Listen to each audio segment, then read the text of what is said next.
Hello बच्चों, let us look at this question which says the unit cell parameters of orthorhombic crystal is. तो हमें यहाँ पे cell parameters दिए हुए हैं जिसको हमें आइडेंटिफाई करना है कि इसमें से कौन से parameters corresponds to orthorhombic crystal system. So the key concept is crystal structure.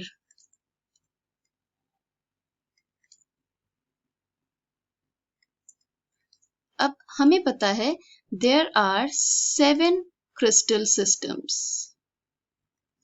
right?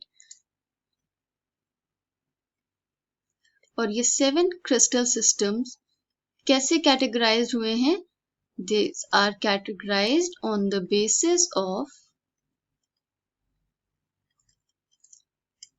2 parameters. One is axial length और edge, जिसको कि हम denote करते हैं with these letters A, B and C. Now second parameter is axial angle, जिसको हम denote करते हैं alpha, beta और gamma से. Okay, अब यहाँ पे क्वेश्चन में हमसे ऑर्थोरोम्बिक सिस्टम की बात की है. ऑर्थोरोम्बिक सिस्टम,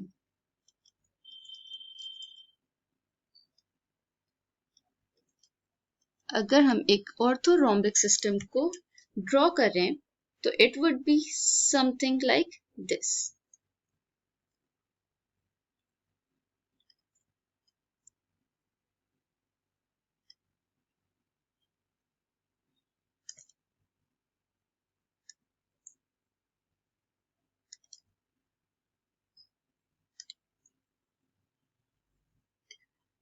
इसको ड्रॉ कर लेते हैं.